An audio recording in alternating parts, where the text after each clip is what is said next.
Hi everyone, it's Geri. I hope all of you guys are having a good day. I think it's Sunday today. Yes, it is Sunday today. Anyways, I want to talk to you guys about obstacles. So, yesterday, there was no internet. I'm sure there is, but it's really slow. And I can't even connect a 30-minute show, and I was like, okay, we'll wait till the afternoon, and I waited till like 1 o'clock in the afternoon, and internet's still not catching up. Like it's just lagging, it's circling. The girls are watching something, and they're watching their Mickey Mouse, and the 30-minute show went on for over an hour, and so they're getting really antsy about the show, right?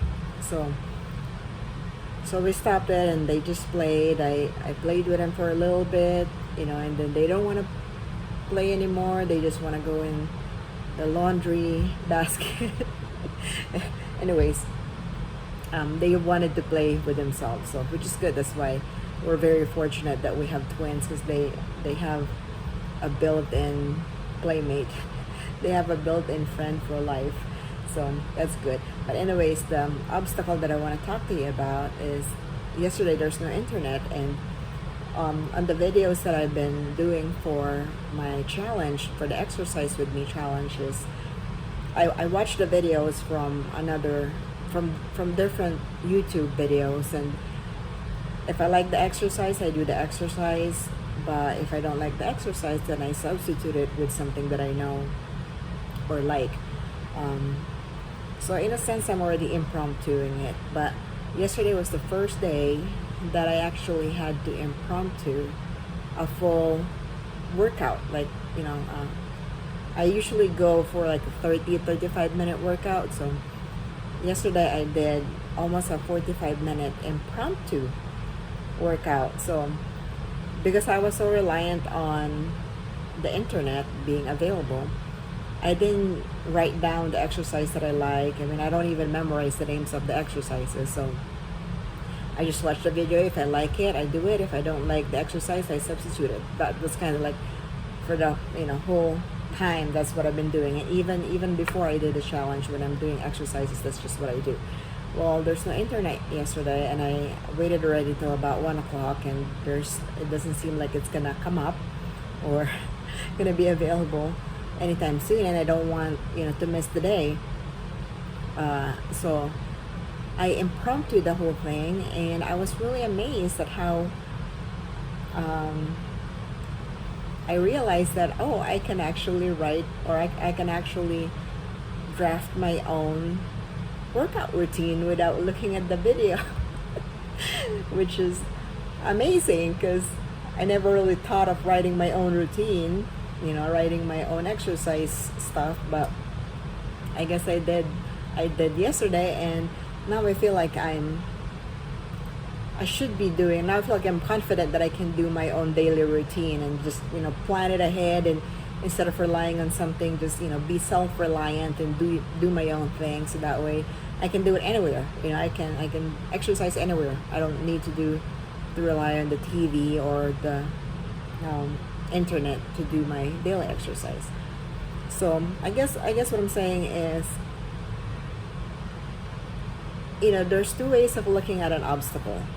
How do you want to look at an obstacle? It's totally up to you. The results that you will yield will be based on how you looked at it in the first place. So let's just say you looked at an obstacle as a constraint. Then the result will probably be that you weren't able to do what you're supposed to do because you let the constraint affect you.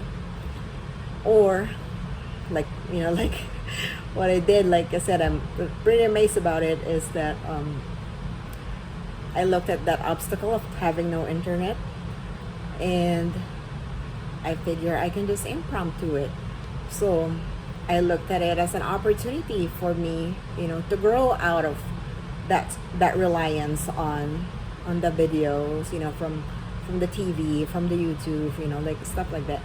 I I looked at it as an opportunity for me to, okay, I can develop something else out of it. So now I know that I can do that. I can develop that skill of writing my own routine. So, just kind of like I said, it's just one way of. I think it's actually the best way to look at an obstacle, but like I said, it's totally up to you and how you want to look at an obstacle. You can look at it as it is a constraint, or you can look at it and treat it as an opportunity, and the results, like I said, will be based on how you treated that event. You're probably saying, oh, that's so small, that's so little. So let me tell you about an experience that I had that I did pretty much the same thing. I looked at that obstacle and turned it to an opportunity.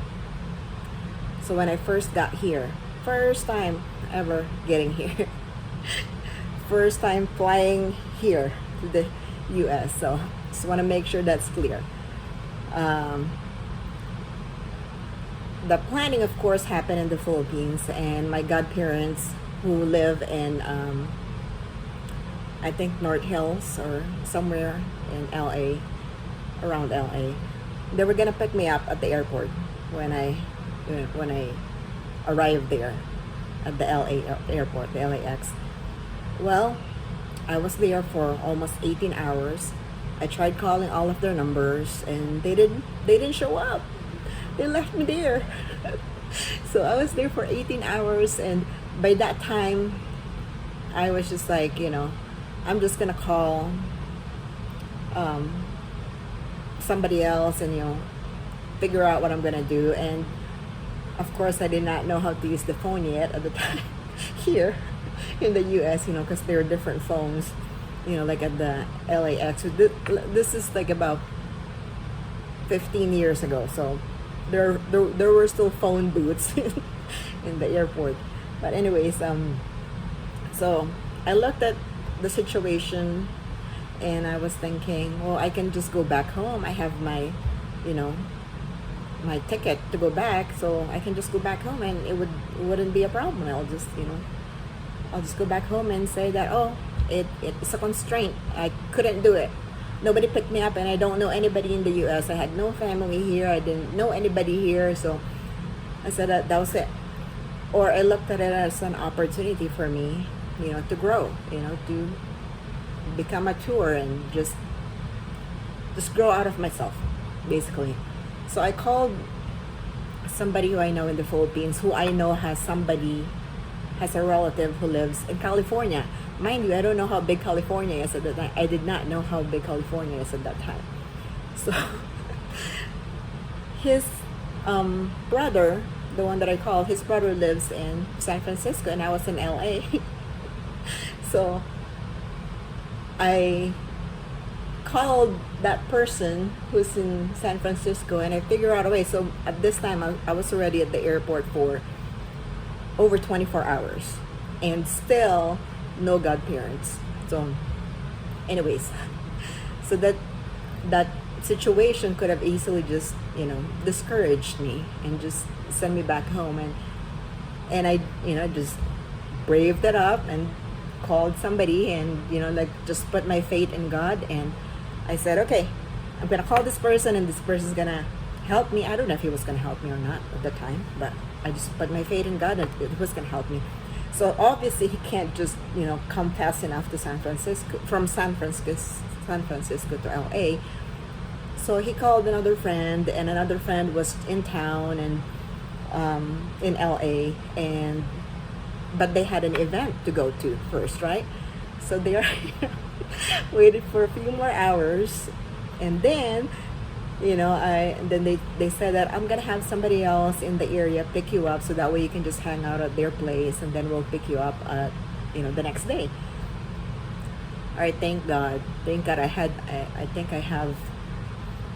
I think God sent me angels that day, because that could have been like a really bad situation. But like I said, I put my faith in God that day, and I looked at the obstacle.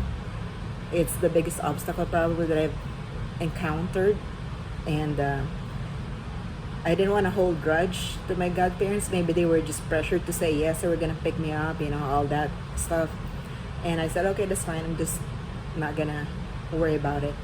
And to be honest, I'm really thankful that they didn't pick me up, because if they would have picked me up, I probably would have not, I probably would not be where I'm at this time if they did.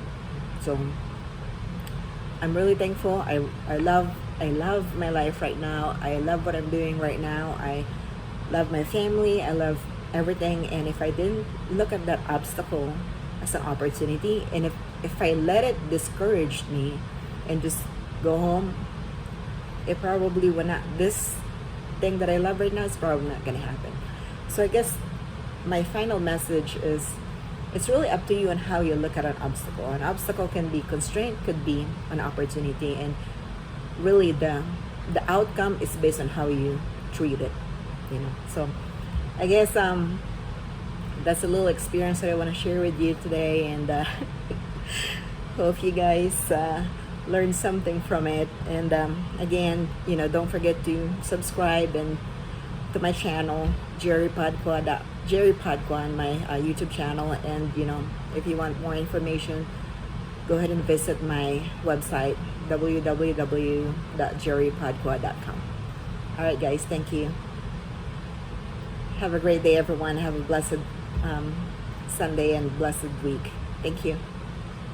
Bye.